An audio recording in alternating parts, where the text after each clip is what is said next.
Hello, my precious ones. Many of you may not know that erectile dysfunction is highly linked to high blood pressure. Why? Because they both have to do with the health of the blood vessels and the blood that is flowing through it. The good news is, with lifestyle changes, this may be reversed or even managed better. So, listen with me.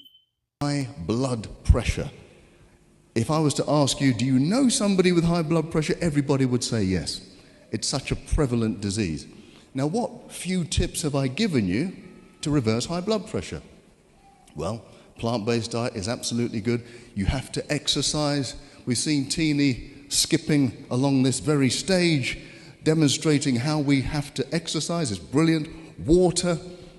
I think water is one of the simplest things you can do to lower your blood pressure. Remember the example I gave you. If you were swimming in a lake, that's fine. If you were swimming in a lake of honey, that will be incredibly difficult because it's so thick. And that's what happens to your blood. If you don't have enough water in it, it becomes incredibly thick. You then have to use a lot of energy to push that blood round the system. Therefore, your blood pressure has to rise. Here's something though, going on from the plant-based diet, we said that greens do something quite remarkable in our arteries. They get the interior of our arteries to release a chemical called nitric oxide. That nitric oxide opens up the arteries all over.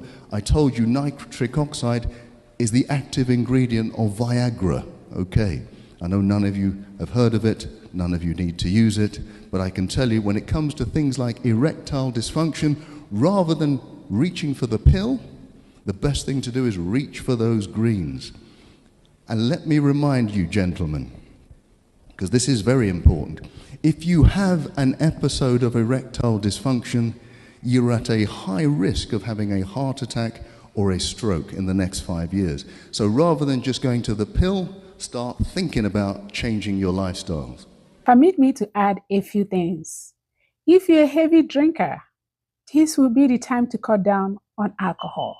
If you smoke, please cut down, or better yet, quit. Diet and exercise is something I mention almost in all my videos. So by now, I'm sure you know the drift.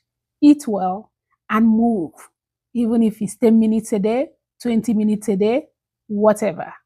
Okay, and I must also add, don't take too much salt. Limit the amount of salt you consume. Don't add too much salt to your food.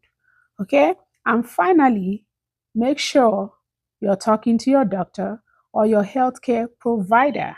At least regular checkups is very imperative because anything, when caught early, is easier to reverse or managed or lowered, whatever the case may be. Thank you very much. And if you haven't liked this video, what are you waiting for? Like this video, share it. Let's save lives together, okay? Because you never know. Comment, because I look forward to reading those comments. Trust me, and I respond to every one of them. Thank you so much. Until next time, may God bless you.